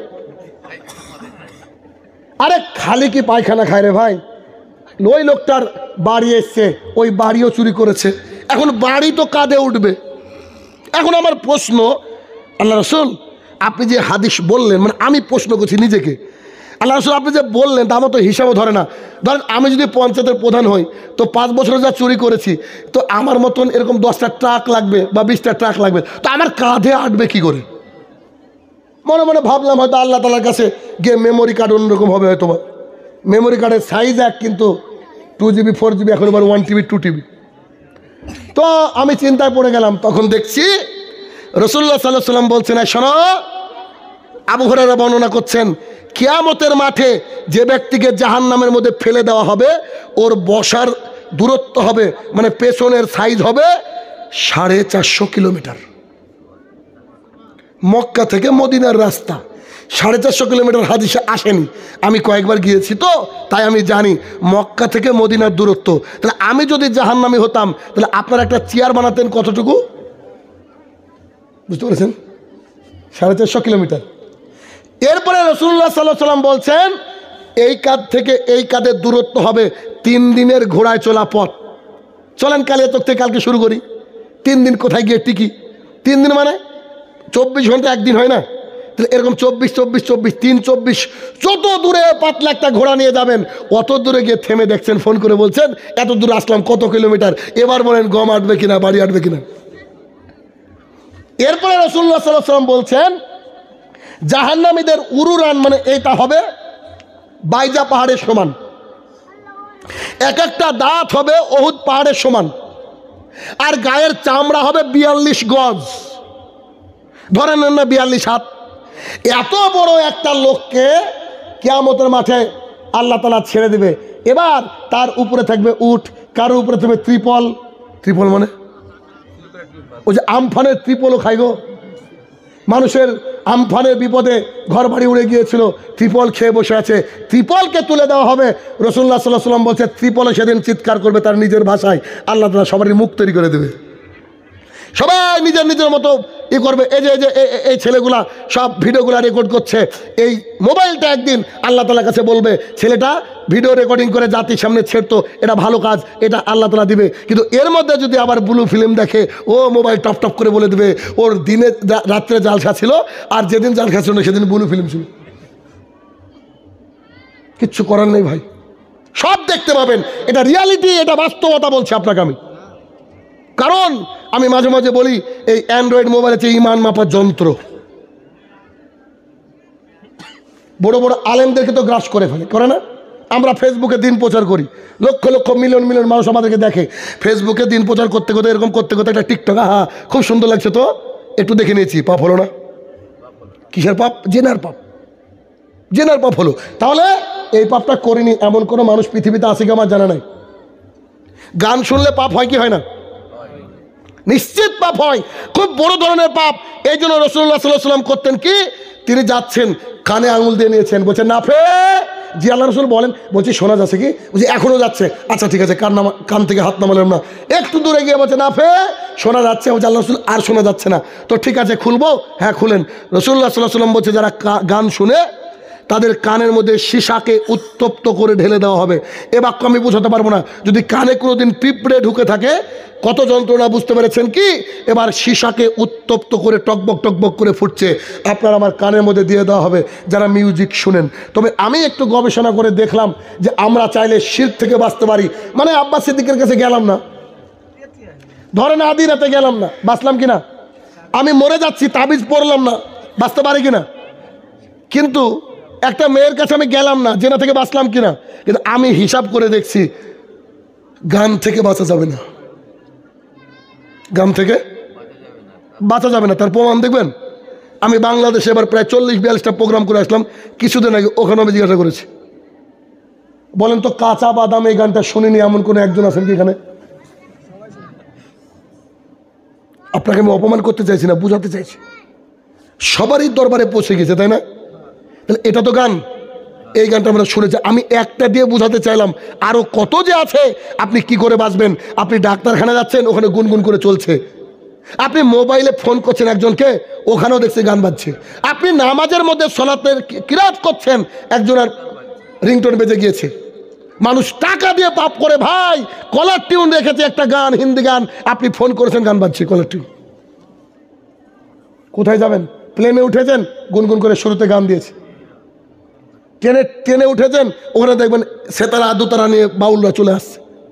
আপনি শপিং মলে ঢুকবেন, ওখানে গিয়ে দেখবেন প্রথমে তো বিসমিল্লাহ একজন নারী আছেই শুরুতে ওয়েলকাম বলার জন্য, তারপরে দেখবেন যে সব গান ওদিকে চলছে। মানে গোটা পৃথিবীটা গান, গানে পরিপূর্ণ হয়ে গেছে। এই পাপ থেকে বাঁচা খুবই মুশকিল, খুবই মুশকিল। তবে তখন আলাতুল সবসময় কী করতে হবে? ইস্তেগফার পাঠ করতে হবে। আল্লাহ গো কী করবে এখন, আমার তো কিছু করার নাই, আমার তো কিছু করার নাই। এই যে কালকে ভোলে বাবা দিবস না কি দিবস ছিল, কালকে না পরশু দিন বোধ হয়, পরশু আমার প্রোগ্রাম ছিল এই মালদারি কোন দিকে ছিল প্রোগ্রাম, তো এসেছিলাম, আবার বাড়ি গিয়েছিলাম। কাল যেহেতু বহরমপুরে প্রোগ্রাম ছিল, ওই যাচ্ছি ভাই, সারা রাস্তা ওই যে একটা পোশাক পরে ওরা হাঁটছে খালি পায়ে। আরে ঠিক আছে, মনে করলাম এদের ধর্ম, ঠিক আছে, তো এক এক জায়গায় এক এক রকমের গান বাজে। মানে ভগবান তো 33 কোটি, ভগবানকে খুশি করতে গেলে ওই ভগবান হয়তো বলছে যে চলবে না, ধুম্মা চালা চালা, ভগবানের পছন্দের ব্যাপার। ভগবান বলছে না চলবে না, আশার গান চালা। কে বলছে কুমার শানু চালাচ্ছিস না কেন? অত ভগবান বলছে, নাহলে চলে কেন? ধর্মীয় কাজে গান চলে কেন বলেন? আমাদের যখন জলসা হয়, আমরা কি মাইক টেস্টিং করার জন্য মমতাজের গান বাজাই নাকি? তাহলে পরিস্থিতি কত ভয়াবহ। আর এমনভাবে ডিজে বাজছে রাস্তায়, বিশ্বাস করেন গাড়ি থরথর করে কাঁপছে, আপনি দেখে নিন। আর এ তো আছে জাহালাত। আর একটা জাহালাত আপনার আমার সবারই এলাকায় আছে, যদি কারোর বিয়ে লাগে 7 দিন যাবৎ এলাকায় ভূমিকম্প হয়। তুরস্কে ভূমিকম্প হয়েছে, কষ্ট লাগছে, অমুক জায়গায় ভূমিকম্প হয়েছে, কষ্ট লাগছে। 1450 বছর আগে রাসূলুল্লাহ সাল্লাল্লাহু আলাইহি ওয়াসাল্লাম বলেছে, শোনো, 3টে পাপ যখন তোমার সমাজে দেখতে পাবা, তখন 3টে গজবের জন্য উপস্থিতি নাও। 3টে পাপ। 1, নেশাদার দ্রব্য পান করা বেড়ে যাবে। হুজুর বলছে জর্দা মাকরু। শুয়োরকে দেবেন খায় না, কুকুরকে দেবেন খায় না। হুজুর কোরআনুল কারীম সুন্দর করে তেলাওয়াত করে বলছে, এখনই বলে আসলো, ইয়া আইয়ুহাল্লাযীনা আমানু ইন্নামাল খামরু ওয়াল মাইসির, এই বাক্য বলার পরে বাইরে এসে বলছে 350 দিয়ে পান মারেন তো একটা। ও দিন ধর্ম বুঝেনি, ওর পকেটে বিড়ি থাকে, বহু মানুষ বিড়ি নিয়ে যায় কমরে করে, যায় না, মসজিদ সালাত আদায় করে, আবার সালাত আদায় করার পরে বেরিয়ে আসে, আর রমাজান মাসটা আল্লাহ কি যে গজবের মাস তাদের গো। আরে খালি মনে করে আল্লাহ কখন ইফতার হবে। অনেকে আবার এমনও বলতে শুনেছি যে ইফতার করার পর খেজুর টুজুর দরকার নেই, বিড়ি হলে হবে। শুনেছেন? আমাকে একজন একটা প্রশ্ন করেছিল, ভাই ওটা ছিল শয়তান। কোনো একজন মানে ও বোধহয় আপনার ওই মানে হুজুর তো শিওর, কারণ আমাদেরকে তো অনেকে এরকম জ্বালাই আর কি। আমি 52 কিলোমিটার গাড়ি চালিয়ে এক জায়গায় কেবল রেস্ট করছি বা উঠেছি, আমাকে ফোন করে বলছে, ধরেন আমার কাছে কোনো কিছু নাই, আমি ইফতার করব, খালি বিড়ি আছে, ইফতার করা হবে কি? মানে ওর কাছে কিছু নাই, খালি বিড়ি আছে, তাই বিড়ি কোত্থেকে আসলো? তো আমি তো ভাই খেয়ে সরাসরি ইবলিসি কি ছিল কিনা আল্লাহ জানে। তা আমি আমার মাথা খারাপ হয়ে গেল, আমি সরাসরি বললাম, আচ্ছা ভাই ধরেন আপনি বাড়িতে গিয়ে আপনার ইচ্ছা হচ্ছে সহবাস করবেন, আপনার বউ নাই, আপনি মার সাথে করবেন কি? যদিও কথাটা হাসছেন, খারাপ লাগছে, কত বড় কথা বলেছে। সিয়াম একটা ফরজ ইবাদত। আল্লাহ তাআলা বলছেন যে ব্যক্তি সিয়াম পালন করবে, এই মুহাম্মদ সাল্লাল্লাহু আলাইহি ওয়াসাল্লাম, শোনো শোনো শোনো, খবরদার ওকে নেকির কথা বলিও না, আমি আল্লাহ নিজে হাতে দিব। আল্লাহ কত মহান। আল্লাহ বলছে রোজাদারদের মুখের যে গন্ধ, ওই গন্ধ আপনার সামনে যদি কেউ ছাড়ে, মুখটাকে ক্লিন না করার আগে বলে আপনার বমি উঠে যাবে, আল্লাহ তাআলা বলছে রোজাদারের মুখের গন্ধ আমি বেশি পছন্দ করি। পৃথিবীর সবচেয়ে দামি সেন্টের চেয়েও আমি বেশি পছন্দ করি এই মুখের গন্ধ। আর এই ফরজ ইবাদতকে নিয়ে ফাজলামি করছে, এরকম লোক আছে না? কত শয়তান আছে, আরে কত শয়তান আছে এরকম দুনিয়াতে। দেখবেন ওই সারাদিন সিয়াম পালন করার পরে একেবারে বিড়িতে টান মেরেছে, এর তো রোজা হবে না, এর তো সিয়াম হবে না। কেন? ইন্নাল্লাহা তাইয়্যিবুন লা ইয়াকবালু ইল্লা তাইয়্যিবা। আল্লাহ পবিত্র, পবিত্র জিনিসটা আল্লাহ তাআলা গ্রহণ করেন না। তাহলে যেটা বলছিলাম আপনাকে, যে আমি এত দূর চলে এসেছিলাম কথা বলতে বলতে, যে কি আত্মসাৎ, এটা খুব ভয়াবহ একটা পাপ। যে সেকশনে আছেন, যদি টাকা পয়সার দায়িত্বে থাকেন, একেবারে খুব চোখ কান খোলা রাখতে হবে। কেমন? জুমার দিনে মসজিদে কৌটো যায় না, কৌটো টাকার জন্য, তো যে টাকাটা গেল ওই টাকাটাকে বাড়িতে নিয়ে রাখছেন, আপনি ক্যাশিয়ার, টাকাটাকে রেখেছেন, চট করে আপনার বাড়িতে একজন বলছে আপনার কাছে 700 টাকা পেতাম দেন তো, তো সেখান থেকে টাকা বের করে দিয়েছেন, পরে নিজের পকেট থেকে পুড়েছেন, এর নাম হচ্ছে আমানতের খেয়ানত। কথা বলা বোঝাতে পারছি না? মসজিদের টাকা কিভাবে রাখতে হবে? যেভাবে দিয়েছে ওইভাবে রাখতে হবে। কেন? ওই টাকাটা কিয়ামতের মাঠে কথা বলবে। এই যে আজকে যে দান করলেন, আপনারা তো অনেকে আছেন খুব নাম শোনার জন্য প্রস্তুত, আমার নাম কেন করলো না? আশ্চর্য কথা, ফেরেশতাকে আল্লাহ দায়িত্ব দিয়েছে লিখার জন্য, আর এই টাকা আল্লাহ তাআলার কাছে গিয়ে বলবো, আল্লাহ ছোট মন্ডলে মসজিদের উন্নতি করবে জালসা, অমুক অমুক লোক 10,000 টাকা দিয়েছিল, এই যে ওই টাকাটা আমি, আর ওই লোকটা হচ্ছে এইভাবে বলবে। তাহলে গোপনে দান করলে বেশি নেকি এবং সব আছে। আপনি যত পারবেন গোপনে গোপনে দান করবেন। এই জন্য যারা যে সেক্টরে আছে, এরা হচ্ছে কি জরুরি ভিত্তিতে আপনাকে মাথার মধ্যে রাখতে হবে যে আমার আমানতের খেয়ানত যেন না হয়ে যায়। কারণ প্রত্যেকটা সেক্টরে দেখেন আমানতের খেয়ানত হচ্ছে, প্রত্যেকটা সেক্টরে যেখানে যাচ্ছেন দেখবেন ঘুষ দিয়ে কোনো কিছু করতে হচ্ছে। আচ্ছা ভাই, যদি ঘুষ দিয়ে কোনো কিছু করতে হয়, তো যাকে ঘুষ দিচ্ছেন ও সরকারি কর্মচারী না? তো সরকারি কর্মচারী হওয়ার পরে ওর বেতন 60,000 টাকা, 70,000 টাকা, 70,000 টাকা সরকার ওকে দিয়েছে কেন? জনগণের আধার কার্ডের সেবা কর, আর ও বলছে 500 টাকা ছাড়া হবে না। না এরকম? আরে ওরা তো আছে। আপনি আপনার পাসপোর্ট করবেন বা কোনো কাজ করবেন, তার জন্য প্রাইমারি স্কুলে গিয়েছেন, বয়স 60 বছর, হজ করতে যাবেন, পাসপোর্ট করবেন, তো বলছে ডেট অফ বার্থ লাগবে, জন্ম সার্টিফিকেট। আপনি গিয়েছেন, আপনার চেয়ে বয়সের ছোট একটা হেডমাস্টার বলছেন জনাব আমার ডেট অফ বার্থের সার্টিফিকেট লাগবে, তো বলছে আজকে আমি খুব ব্যস্ত আছি, বিনা কারণে ফেসবুক চালাচ্ছে, আপনি দুদিন পর আসেন। দুদিন পর গিয়ে আপনি দাঁড়িয়েছেন, তো বলছে যে কই 100 টাকা দেন। বলেন করেন এটা 100 টাকা দেন। 100 টাকা নিয়ে বলছে কোন সালে জন্ম, মানে সবই ওকে বলে দিতে হবে। ও যে কষ্ট করে লিখছে চারটিখানি ব্যাপার নাকি, মাত্র 40,000 টাকা বেতন পাই, কি হয় বলেন তো? ইন্নালিল্লাহ। আমানতের খেয়ানত খুব কঠিন একটা জিনিস। তো রাসূলুল্লাহ সাল্লাল্লাহু আলাইহি ওয়াসাল্লাম বলছে কিয়ামতের মাঠে আমি এমনও ব্যক্তিকে পাবো যাদের উপরে এরকম থাকবে যে যা আত্মসাৎ করেছে, ওই যে জাহান্নামে ওরকম সাইজ হবে, আত্মসাৎ করেছে। আচ্ছা ওই লোক ধরেন সাপোজ কথা, আপনার এলাকার একটা লোক খুব সৎ, নিজেকে সৎ বলে দাবি করে, ওই লোককে কিয়ামতের মাঠে দেখছেন যে এই সাইডে ঘর, এই সাইডে জমি, এই সাইডে আরও কিছু নিয়ে ঘুরছে, এবার কি মজা হবে? ও তো আপনাকে দেখে মুখটা নিচু করবে, সবাই সবাইকে দেখতে হবে কিয়ামতের মাঠে, আপনাকে দেখে মুখটা নিচু করবে। তো নিচু যখন করবে তখন আপনি বলবেন সালাম আলাইকুম চাচা, কি খবর, দায়িত্বে ছিলেন, এখন ঘটনা কি? তো ওই চাচা বলবে আর বলো না বাপ, আমি তো আত্মসাৎ সম্পর্কে জানতাম না। ওই লোক চট করে বলবে শাহিনুর রহমান, আমি কি বলবো জি আল্লাহ টেকনোলজিটা কি, আপনি বক্তৃতা করেছেন একটু শোনান তো। চট করে আল্লাহ তাআলা একবারে সিসিটিভিতে চালিয়ে দেবে, এটা তোকে বলেছিল তুই খেয়াল করিসনি। নইলে তো দুর্নীতি একদিনে উঠে যেত না, একদিনে উঠে যেত। অতএব আপনাকে কেউ মেরে ফেলুক, খেতে না পান, কিন্তু আপনি এইরকমভাবে কারো জমি আল কেটে নিয়েন না, 1 বিঘা ধরে 1 ইঞ্চিও নিয়েন না। আরও আত্মসাৎ কি, বাবা হজ করে এসেছে অথবা করে আসেনি, সারা বছরে সারা জীবনের মেহনত ছোট ছেলেকে সব দিয়ে দিয়েছে, বড় ছেলে ফাঁকা, আর মেয়েগুলাকে তো বলেছে তোমরা তো পরের ঘরে আছোই, তোমাদের আবার কি লাগবে, তোমার জন্য দোয়া করে দিলাম। মানে মেয়ের জন্য দোয়া করেছে, ছেলেকে জমি। যদিও আমার হিসাব বলে পৃথিবীর বেশিরভাগ বাড়ির বড় ছেলেই বিপদে থাকে। এটা কেন জানে আমার মনে হয় বলি, যদি তো আমি আমার আব্বাকে বলেছি আব্বা আমাকে কিছু দেওয়া লাগবে না, কারণ আপনি জাহান্নামের আগুনে জ্বলেন এটা আমি চাই না, অতএব আমাকে কিছু দিতে হবে না, একবার ভেতর থেকে ক্ষমা করে দিয়েছি। সব আমার বোনকে দেন, আমার ভাইকে দেন, আমি আল্লাহকে গিয়ে বলবো আমি বলেছি যে আপনি আমাকে কিছু দিয়েন না, আপনাকে আমি আটকাতে চাই না। আমি জানি আপনার মনের মধ্যে হয়তো আমার চেয়ে অন্য আমার ছোটো ভাইয়ের প্রতি ভালোবাসা থাকতে পারে, আমার বোনের উপরে থাকতে পারে, অথবা আমার উপরে থাকতে পারে, তাদেরকে আপনি ফাঁকি দিতে পারেন। আমি বলছি আমি আপনাকে ক্ষমা করে দিলাম আগে থেকে। কেন? যদি খেয়ানত হয়ে যায় তো আপনি জান্নাতে যেতে পারবেন না।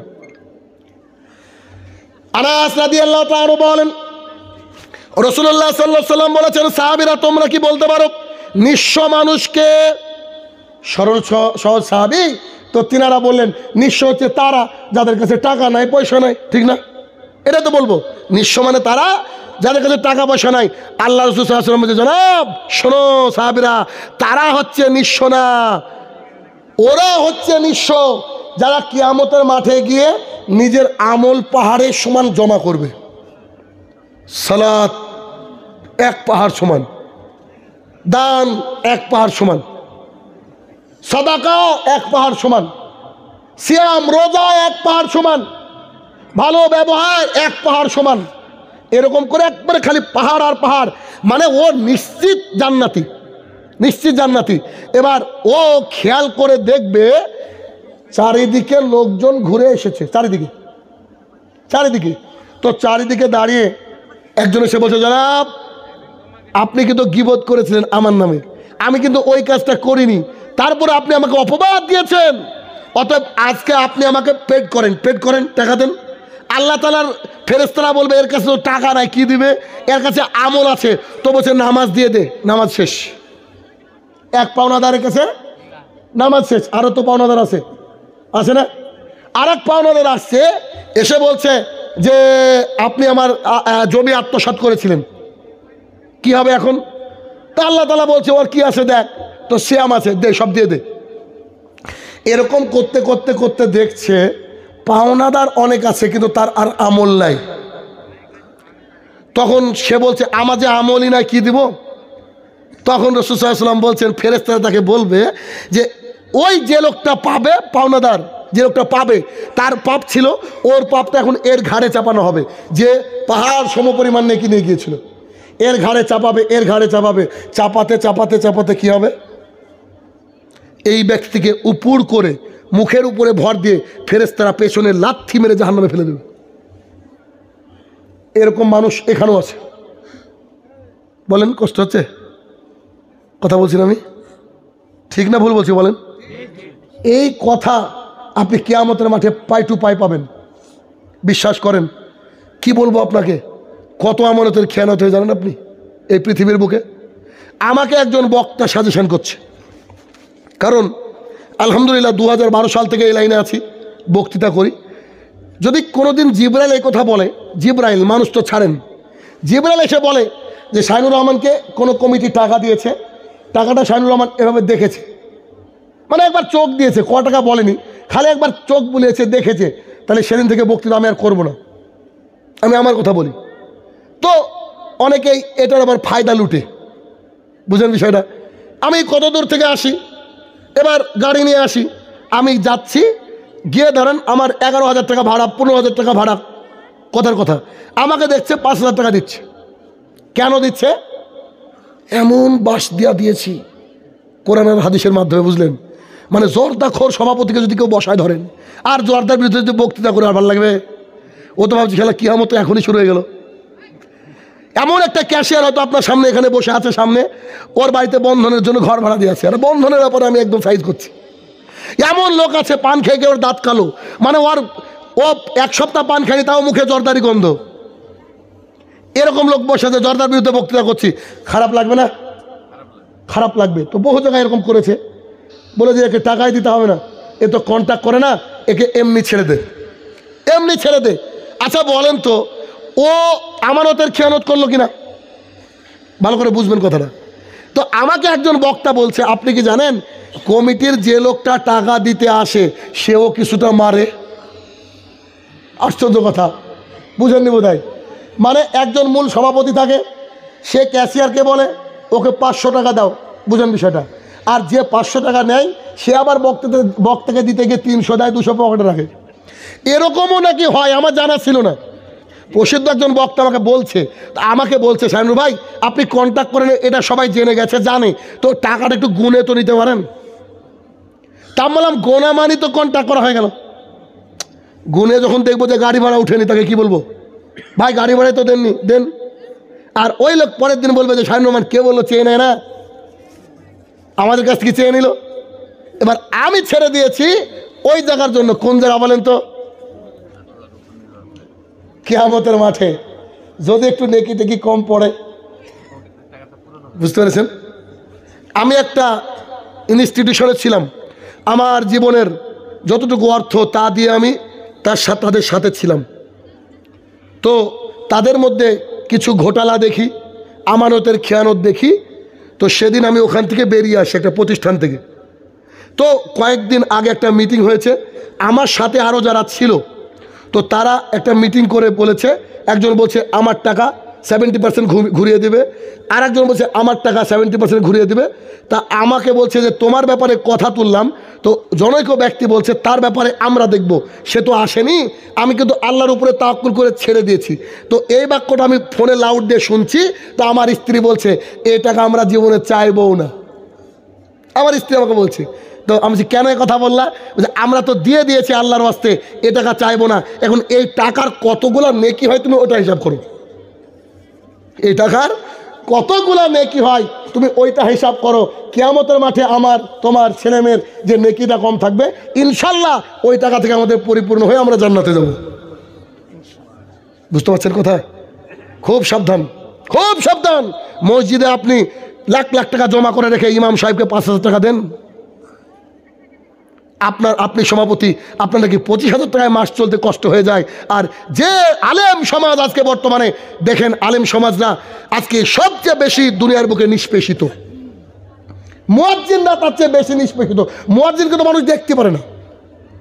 আল্লাহ রাসূল সাল্লাল্লাহু আলাইহি ওয়াসাল্লাম বলছে যে ব্যক্তি আযান দেয় তার কাঁধ কিয়ামতের মাঠে সবচেয়ে উঁচু হবে, সে সবচেয়ে সম্মানিত হবে। যে পৃথিবীতে সবচেয়ে সম্মানিত নয় অর্থাৎ লাঞ্ছিত, আখিরাতে সে সবচেয়ে বেশি সম্মানিত। মাদ্রাসা কমিটির বাপের টাকা না? হয় না? মাদ্রাসা কমিটি, মসজিদ কমিটি হয় না? নিজে টাকা রাখার পরেও, আরে পরশুদিন না কবে একটা প্রোগ্রাম করতে গিয়ে বলছে, একজন ভাই এসে বলছে, জানেন আমি বললাম উন্নতিকল্পে জালসা করেন না, যা টাকা আছে তাদের মসজিদ হবে, মসজিদ হয়ে যাবে, উন্নতিকল্প করেন না, এমনি জালসা করেন, সুরানি জালসা, 3টে সুন্দর বক্তা আনেন, আমরা দিন ইসলামকে জানি। তো বলছে না, তাই করব। আপনাদের কালিয়াচকের একটা মাদ্রাসায় কয়েকদিন আগে, মানে কালিয়াচকের কালিয়াচক থেকে আমার গাড়ি ভাড়া কত, ওদের হুঁশই নাই। বিশ্বাস করেন আমি কোনোদিন কারোর জন্য বলিনি যে 1 টাকা দেন, কিন্তু সেদিন কি করলাম, প্রথম দিন আমার প্রোগ্রাম ছিল, বক্তৃতা করলাম। বক্তৃতা করার পর আমি তাদের কাছে ফেমাস বক্তা, পরপর 3 বছর প্রধান বক্তা ছিলাম, গত দিনও প্রধান বক্তা ছিলাম। তো আমি প্রোগ্রাম করলাম, সভাপতি যিনি ছিলেন তার প্যান্ট ছিল টাকনুর নিচে, বয়স 70-এর আশপাশ তো হবেই, 65-70, আর দাড়ি করেছে মোদি দাড়ি। মোদি দাড়ি বুঝেন কি? কাটতে কাটতে কদম ফুলের মতো রেখে দিয়েছে এ দাড়ি। তো সেই লোক আমাকে হাদিয়া দিল, আমি তো হাদিয়া দেখিনি। হাদিয়া নিয়ে যখন ড্রাইভারকে গাড়ি ভাড়া দিতে যাচ্ছি, আমার যা গাড়ি ভাড়া তার অর্ধেক। আমাকে কি মূল্যায়ন করলো সেটা দূরে কথা না, কিন্তু আমি শেষে কি করলাম জানেন, আমি 10 মিনিটে কিছু টাকা আদায় করে দিলাম। দেখো হাদিস বললে মানুষ টাকা দেয়, তার প্রমাণ। কত টাকা তুলে দিয়েছে আমি জানি না, বলেন ওই সভাপতি কি করবে? এটা হচ্ছে আমানতের খেয়ানত। 3 প্রসিদ্ধ একটা পাপ, সেটা হচ্ছে বিদাত। মানুষ মদ খায়, মদ খাওয়ার সময় মানুষ মনে করে এটা হালাল। বলেন তো, পৃথিবীর কেউ মদ খাওয়ার সময় হালাল মনে করে? কিন্তু বিদাত করার সময় কি মনে করে বলেন তো? আমল, নেকি, তাই না? আপনি 8 রাকাত তারাবি পড়ছেন, কিছু কিছু ভাইয়েরা 20 রাকাত পড়ে কি পড়ে না? সালাতুল লাইল মাসনা ও মাসনা পড়তে পারে, রাতের নামাজ 2 রাকাত 2 রাকাত, অসুবিধা নাই। কিন্তু 37 রাকাত নামাজ, মানে 20 এইখানে, 20 এইখানে, আর 17 কি এশা, এই 37 রাকাত সালাত আদায় করছে 8 ঘন্টায়। করে কি করে না? জি, তারও আগে হয়ে যায়। আমি শাহিনুর রহমান বলছি, আমরা আমাদের মসজিদে সালাত আদায় করি। দেখেন, আমরা আমাদের মসজিদে 8 রাকাত তারাবি পড়ি।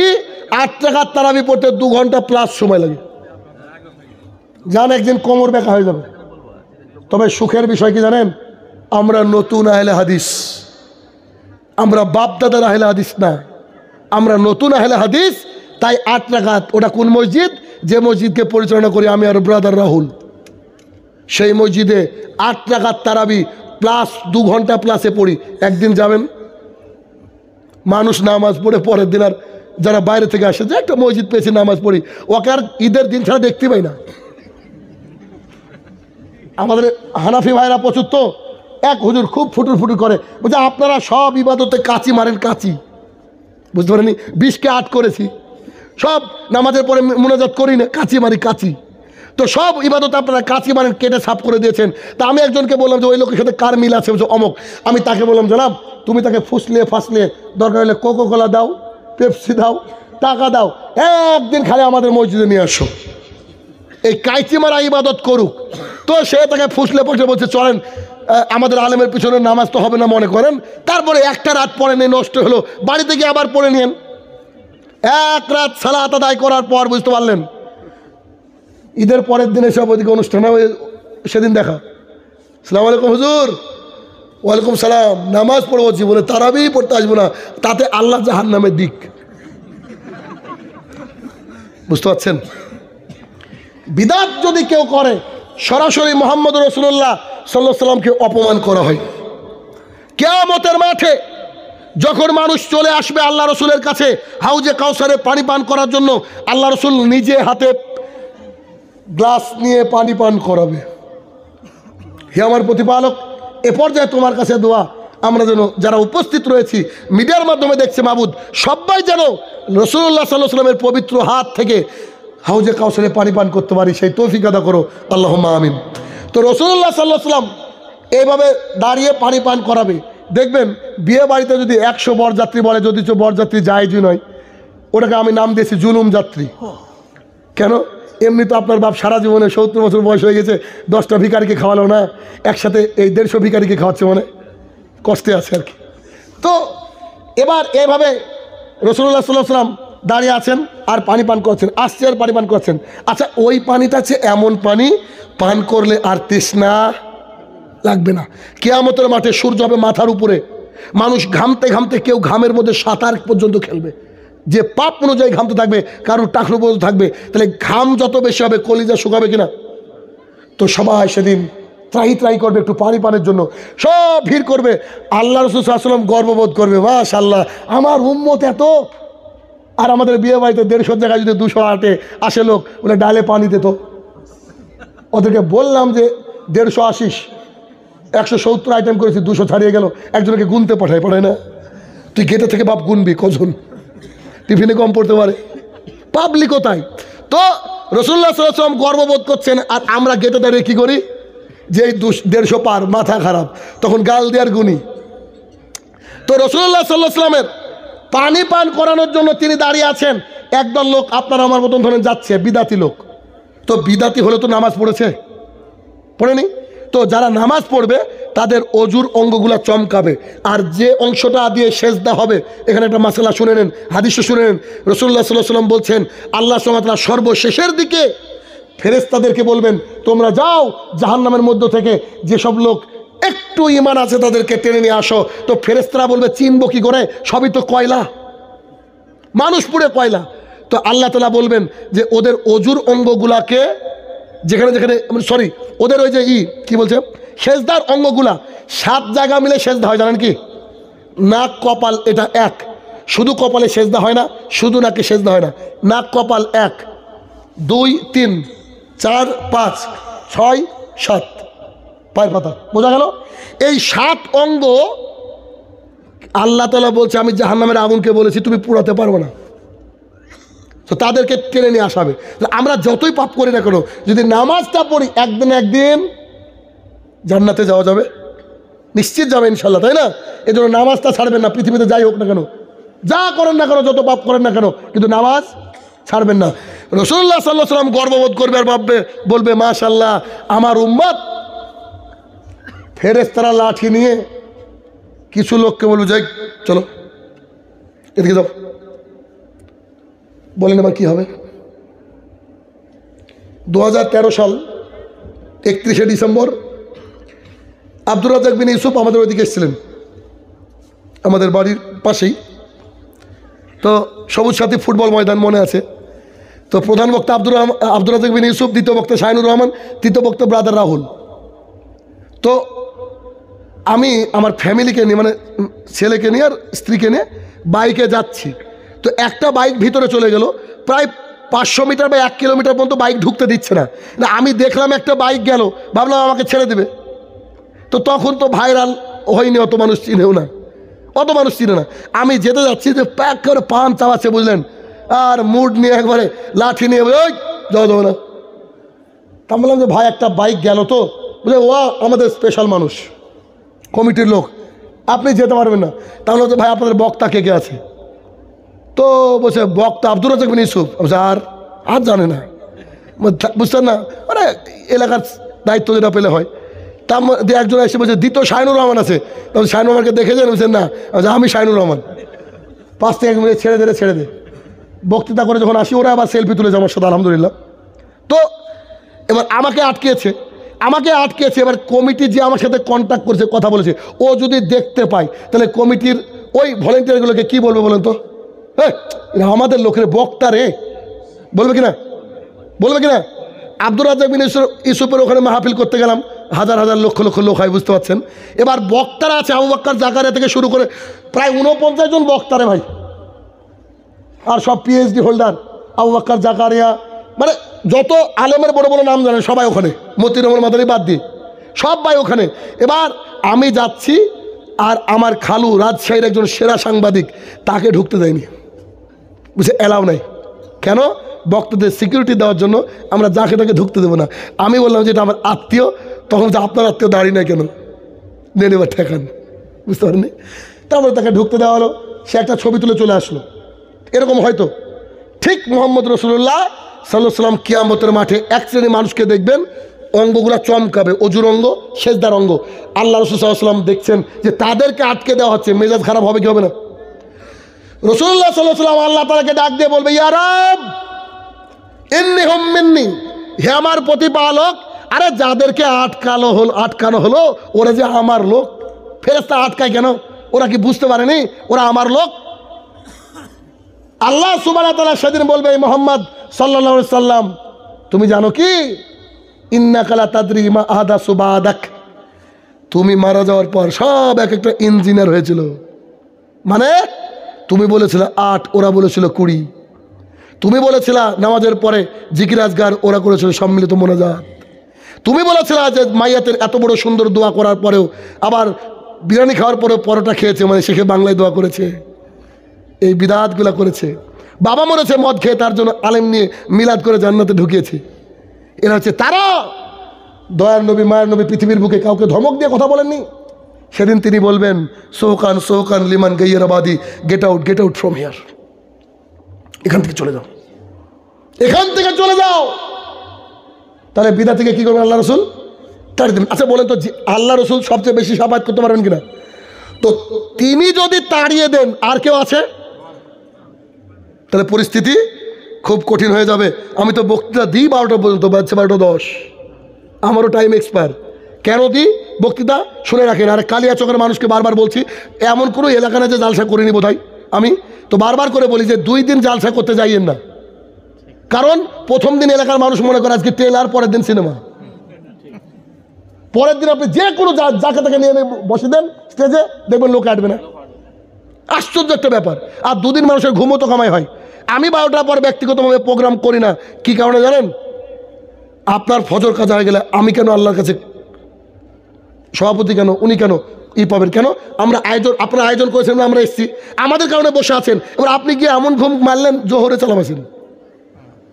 এই জন্য আমি ব্যক্তিগতভাবে পছন্দ করি না। তবে ধীরে ধীরে আরও আগে আনার চেষ্টা করছি। 11টা 10টা ইনশাল্লাহ দোয়া করেন যাতে দিনে প্রোগ্রাম হয়, রাতটাকে আমরা শুধুমাত্র আল্লাহর ইবাদতের জন্য আর ঘুমানোর জন্য রাখতে পারি। বুঝতে পেরেছেন? কারণ ফজরের আগে উঠে 2 রাকাত সালাত আদায় করা কি যে মজার কাজ, একদিন দেখবেন চেষ্টা করে। আজকে আমি বিতির বাদ রেখেছি, বুঝলেন? আমি জানি না উঠতে পারবো কিনা, দরকার কাজা পড়বো, তাও যদি ঘুম না আসে, উঠে যদি 2 রাকাত আল্লাহর কাছে একটু 2 রাকাত সালাত আদায় করে, 1 রাকাত বিতির আদায় করে, একবার হাতটাকে তুলে 2 ফোঁটা পানি ফেলতে পারি। রাসূলুল্লাহ সাল্লাল্লাহু আলাইহি ওয়াসাল্লাম বলছেন যে এই চোখ আল্লাহ তাআলার ভয়ে কাঁদে, he will not enter to the hell fire of জাহান্নাম, সে ব্যক্তি জীবনে জাহান্নামে যাবে না। কি দরকার? জান্নাতে যাওয়ার সোজা রাস্তা। আবু হুরায়রা বর্ণনা করছেন যে এই চোখ আল্লাহ তাআলার ভয়ে কাঁদে, ওই চোখ জাহান্নামের আগুন দেখবে না। অতএব আজকের মূল আলোচনা থেকে বুঝতে পারলাম যে পাপ আমাদেরকে জাহান্নামে নিয়ে যাবে: 1 শিরক, 2 আত্মসাৎ, 3 বিদাত। এই 3টি আপাতত আলোচনা করলাম, আনুষঙ্গিক আলোচনা করলাম।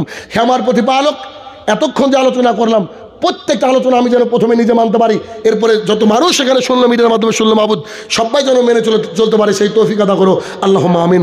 হে আমার প্রতিপালক, প্রত্যেকটা ভালো কথার উপরে যেন আমরা বেশি বেশি আমল করে তোমার জান্নাতুল ফেরদৌসের অধিকারী হতে পারি, সেই সুব্যবস্থা করে দিও, আল্লাহুম্মা আমিন। হে আমার প্রতিপালক, যারা কবরের তলে শায়িত মাবুদ, জানি না কি হালে রয়েছে মাবুদ, তারা যদি ক্ষমার যোগ্য হয় তাকে তুমি ক্ষমা করে দাও, আল্লাহুম্মা আমিন। হে আমার প্রতিপালক, ইনারা আল্লাহর ঘর তৈরি করার জন্য দায়িত্ব নিয়েছেন, তোমার ঘর তৈরি করার জন্য দায়িত্ব নিয়েছে মাবুদ, এরা এলাকার মানুষ যেন বেশি বেশি করে আগামীকালকে দান করতে পারে, সেই অন্তর তাদেরকে তৈরি করে দাও, আল্লাহুম্মা আমিন। হে আমার প্রতিপালক, ডক্টর জাকির নায়েক, আল্লামা দিলরুল খান সাইদি আবারও যেন সমহিমায় গোটা বিশ্বজুড়ে দাওয়াতের কাজ করতে পারে, তুমি সেই তৌফিক আদা করো, আল্লাহুম্মা আমিন। আসসালামু আলাইকুম রাহমাতুল্লাহি ওয়া বারাকাতুহু। ওয়া আলাইকুম আসসালাম ওয়া রাহমাতুল্লাহি ওয়া বারাকাতুহু। জাযাকাল্লাহু খাইরান আসলাম জাযা।